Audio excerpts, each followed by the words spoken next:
Que alegria imensa. Vamos lá, vamos ver se o nosso querido Messi. Mas, opa, o sol já comeu, ó. O sol já chegou aqui, hein? O sol já chegou em Brasilândia de Minas. Já tá batendo aqui o sol aqui bem no meu rosto. Então vamos lá, vamos rapidinho aqui, antes que o sol já comece a me pegar. Então vamos ver se o Marcelo Lopes gabarita. Ele faz o que a gente quer, né? Que é o desenvolvimento adequado, tendo mencionado duas implicações éticas. E, obviamente, né, ao mencionar essas duas implicações éticas, lembrando que a banca quer que você desenvolva, né, que você apresente e você comente cada uma delas, tá? Então, tá aqui o exemplo do que a banca quer que você faça. Claro que o candidato pode trazer outras implicações, né? Pode trazer outras desde que as desenvolva e relacione a ética no uso da inteligência artificial na ciência. Então, vamos lá, vamos ver isso. Então, vamos lá, Marcelo Lopes. Entretanto, então ele já começa com entretanto. Esse entretanto aqui indica uma oposição ao que ele estava falando antes. Porque o que ele estava falando antes era o quê? Eram os aspectos positivos da IA, né? Eram as contribuições que ela tinha para o conhecimento científico. Entretanto, há implicações éticas no emprego da IA em pesquisas científicas.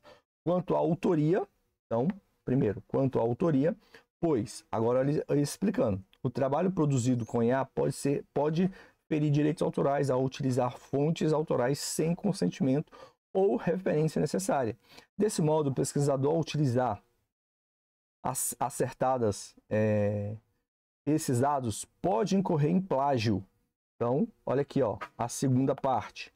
Deste modo, o pesquisador, ao utilizar, pode incorrer em plágio. Além disso, conector de soma. Agora vem a segunda. Aqui ele está dizendo que vai trazer a segunda. Então, a segunda de verde. De novo, ó, olha aí, ó. Vamos ver se ele acerta. Há um problema a respeito da responsabilidade. Como assim um problema a respeito da responsabilidade? Se um carro autônomo, resultado de uma pesquisa acadêmica, provoca um acidente, a responsabilidade deve ser do sistema autônomo?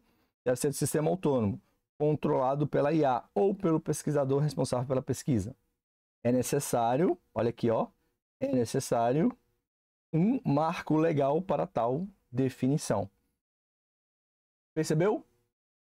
Então, no primeiro caso, ele traz a questão quanto à autoria, ele explica, pois, aqui, ó,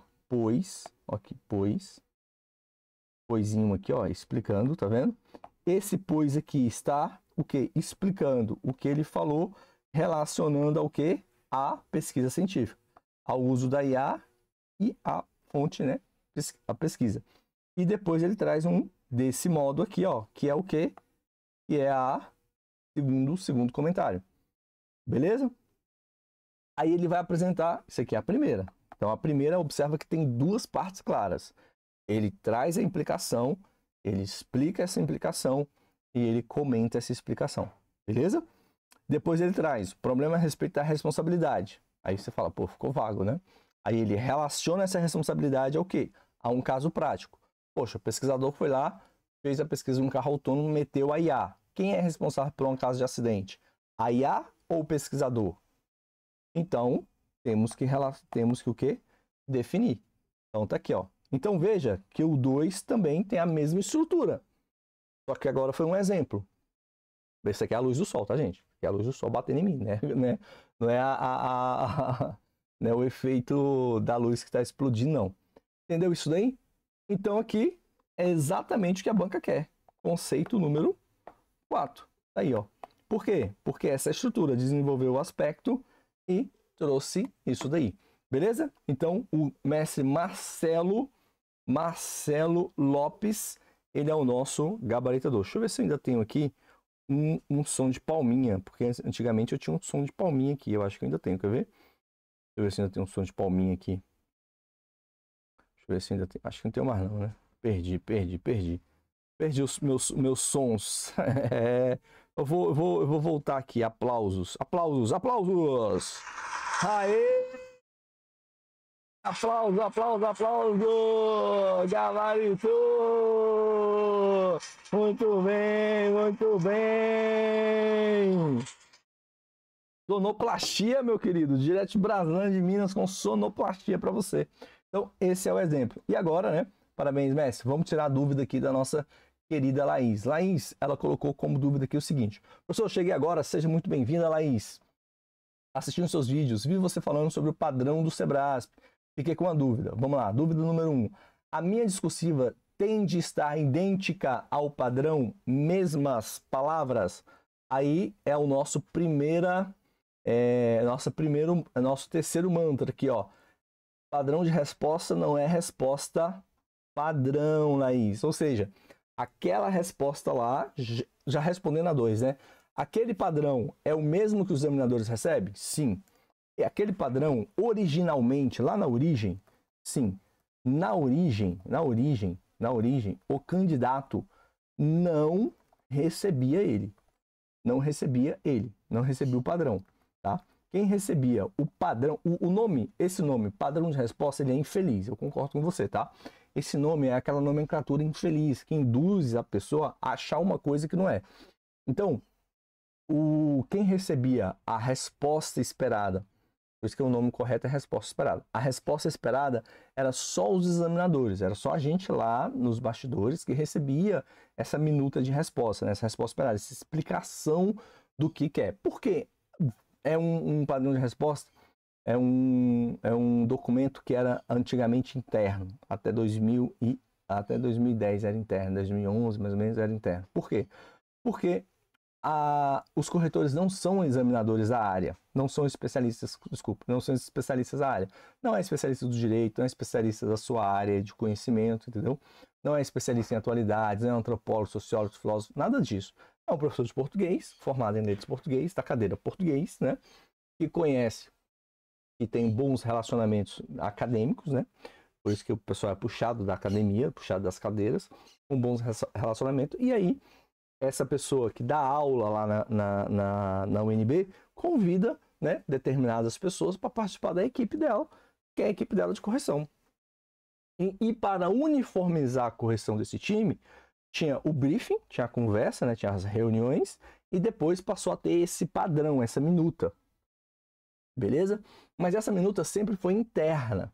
Ela só era disponibilizada no judiciário e tal, para explicar para o juiz que todo mundo teve a mesma correção, porque partia do mesmo documento. Com o tempo, o Sebrasp passou a publicar. Então, a partir de 2012, mais ou menos, você começa a perceber que o Sebrasp publica junto com mas também não era obrigatório, também não. Publicava em um, não publicava em outro. Aí, com os editais, 2013, 2014, passou a estar dentro do corpo do edital.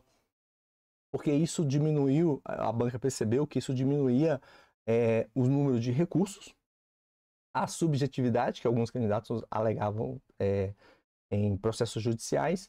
E hoje, né, chegando na época de hoje, 10 anos depois, você observa o quê? Que o Sebrasp, ele, além de divulgar o padrão de resposta, ele ainda permite que você acrescente ou tire alguma coisa, né, que é o recurso ao padrão de resposta preliminar.